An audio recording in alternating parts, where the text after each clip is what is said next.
Right now, inside your body, there is a civilization. Roughly 39 trillion microorganisms, bacteria, fungi, archaea, and viruses are living inside your gastrointestinal tract. They have their own metabolic cycles, their own communication networks, their own rhythms that rise and fall like tides. And right now, for most people watching this, that civilization is under siege. Not from a dramatic infection, not from something you'd find in a hospital report, from something far more insidious, the accumulated noise of modern life. The afternoon brain fog you dismiss as just tiredness. The bloating that appears an hour after lunch, quietly, like an uninvited guest. The low-level anxiety that seems to have no source. The sugar cravings that hit at 3 p.m. like clockwork. These are not random. They are signals. Your gut is trying to speak, and most of us have never learned to listen. Here's what makes this different from everything you've heard before. We are not going to sell you a powder. We are not going to tell you to buy an $80 probiotic bottle, because the science tells a very different story. Your body already possesses 5 extraordinarily elegant, self-correcting mechanisms designed to rebuild and maintain a healthy gut. All you have to do, and this is the hard part, is stop getting in the way. Let's go through them, one by one. Most people think the small intestine has one job: digestion. It absorbs nutrients, breaks down food, keeps things moving. Done. But the small intestine actually operates in 2 entirely distinct modes, and they cannot run simultaneously. Think of it like a busy restaurant kitchen. Either the kitchen is in service, cooking and plating dishes for guests, or it's in cleaning mode, sanitizing surfaces, mopping floors, resetting everything for tomorrow. You cannot do both at once. The cleaning mode of your gut has a name. It's called the migrating motor complex. Every 90 to 120 minutes during a fasted state, your small intestine generates a powerful, coordinated muscular wave, a biological janitor that sweeps bacteria, undigested particles, and cellular debris from the small intestine down into the colon where it belongs. This process is essential because without it, bacteria accumulate in the wrong place, ferment material they shouldn't, and produce gas, bloating, and systemic inflammation. Researchers studying small intestinal bacterial overgrowth have identified impaired migrating motor complex function as one of several mechanisms that may contribute to the condition, which is being diagnosed with increasing frequency in the Western world. Now, here's the part that will change how you think about snacking forever. The migrating motor complex only activates in the absence of food, and the moment any caloric signal reaches the gut, a handful of almonds at your desk, a sip of sweetened oat milk latte, even a protein bar marketed as healthy, the migrating motor complex stops completely. The 90-minute timer resets to 0. So if you eat breakfast at 8 a.m., snack at 10, have a light lunch at 12:30, graze at 3 p.m., and eat dinner at 7 p.m., your migrating motor complex may never complete a single full cycle all day. The fix is not complicated. Give your gut 4 to 5 hours between meals. No snacking, no just a handful. Let the cleaning crew do their work. And that stomach growling you've been embarrassed about in quiet meetings, it may not always be hunger. It can be the sound of the migrating motor complex running. Your gut's cleaning crew doing exactly what it was designed to do. Biology at work, quietly between your meals. We've been thinking about gut health completely backwards. For the past decade, the supplement industry has conditioned us to think about the microbiome as something broken, something that needs to be repaired by importing billions of bacterial strains from a capsule. But here's what the research actually says. Taking a probiotic without first building the right gut environment is like throwing seeds onto concrete. Without diverse fermentable plant fiber to feed on, those bacteria simply don't survive. The question isn't how do I import more bacteria? The question is, how do I build a microbiome so rich and diverse that good bacteria thrive on their own? In 2018, the American Gut Project, one of the largest human microbiome studies ever conducted, published a landmark finding. Among thousands of participants, the single strongest predictor of a healthy, diverse gut microbiome was not any supplement, any superfood, or any specific diet. It was eating 30 or more different types of plants per week. 30 sounds like a lot. It's not. because plants in this context means everything botanical: vegetables, fruits, legumes, whole grains, nuts, seeds, herbs, and spices. The black pepper on your avocado toast, the chia seeds in your overnight oats, the cumin in your lentil soup, the blueberries on your yogurt. Every distinct plant species you consume feeds a different bacterial community. Diversity in, diversity out. And the speed at which the microbiome responds to dietary change is stunning. A 2015 study published in Nature Communications conducted a 2-week diet swap between rural South Africans who ate high-fiber, low-fat diets and African Americans who ate a typical Western diet. Within just 14 days, the microbiome profiles of both groups had substantially shifted.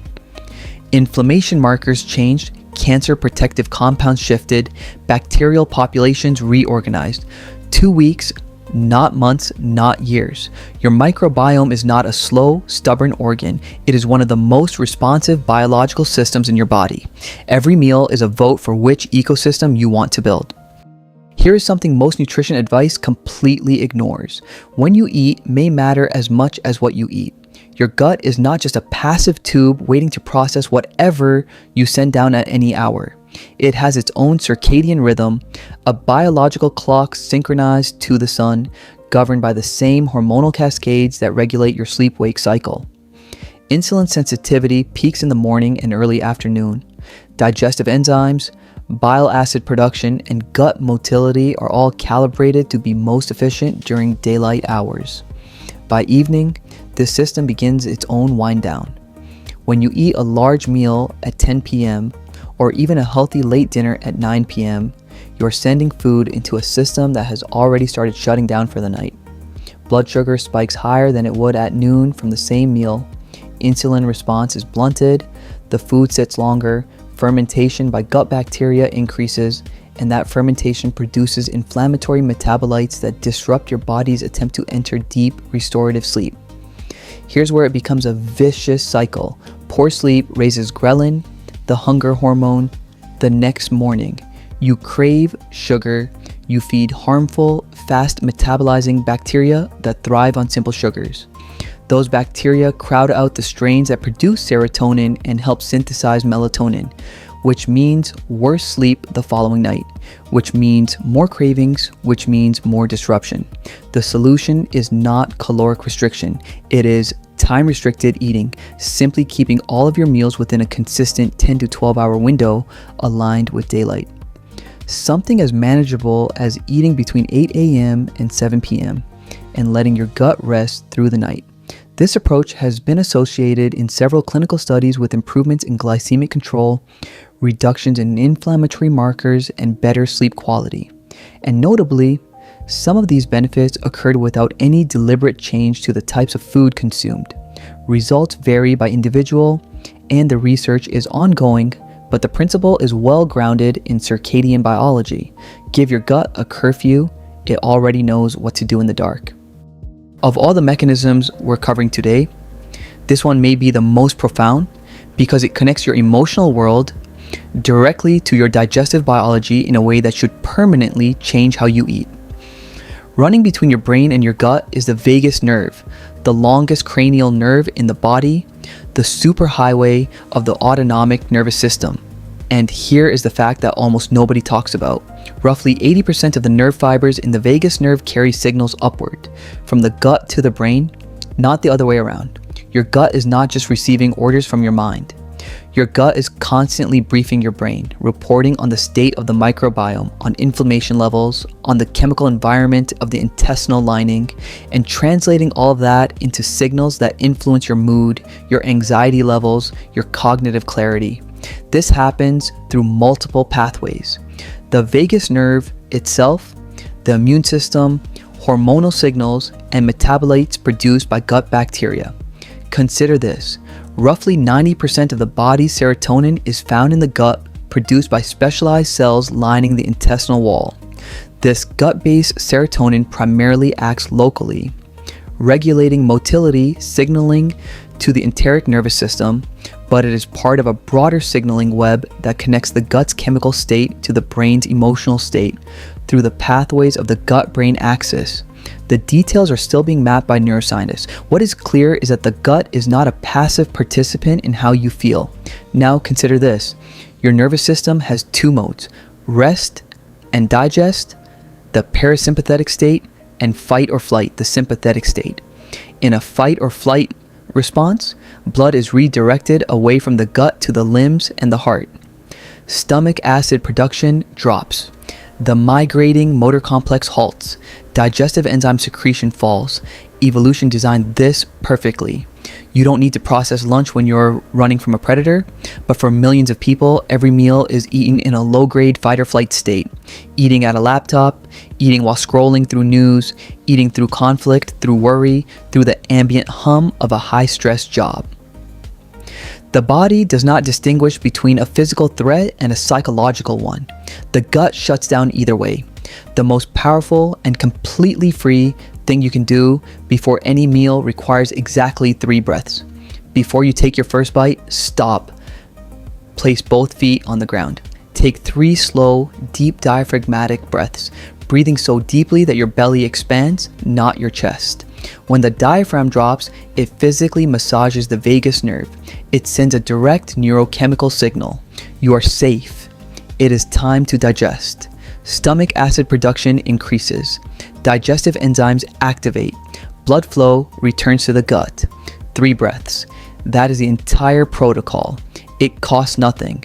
It requires no device, no subscription, no biohacking gadget. And it works because it is built directly into the architecture of your nervous system. The 5th mechanism isn't about adding something, it's about removing what we've unknowingly introduced. Antibiotics are among the most important medical discoveries in human history.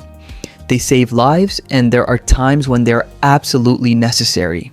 But their overuse and their passive consumption through industrially farmed meat represents one of the more underappreciated variables in modern gut health conversations. Studies have found antibiotic residues in conventionally raised livestock products, and while regulatory bodies maintain that levels fall within safety thresholds, the cumulative exposure across thousands of meals is a legitimate area of ongoing scientific discussion. Beyond antibiotics, pesticide residues, particularly glyphosate-based compounds, have been associated in some animal and observational studies with disruption of specific gut bacterial families, particularly those responsible for producing short-chain fatty acids. It's worth noting that this research is still developing. Some studies show associations, others show minimal effects at typical dietary exposure levels. The most honest framing here is not alarm. It is informed, practical reduction. Washing produced thoroughly, referring to the Environmental Working Group's Dirty Dozen list to prioritize which items to buy organic, and choosing grass-fed or pasture-raised sources when your budget allows.